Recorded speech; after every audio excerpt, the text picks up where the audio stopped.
লক্ষ বছর বই খুলিনি, জং ধরেছে নোটে।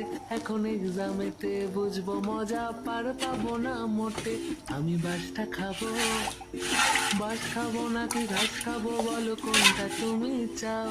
নিজে সব এখন ভুলে দিয়ে সাজেশন দাও। আমায় কমন দিয়ে যাও, আমায় কমন দিয়ে যাও। এই লাস্ট মিনিটে সাজেশনে পাস করিয়ে দাও।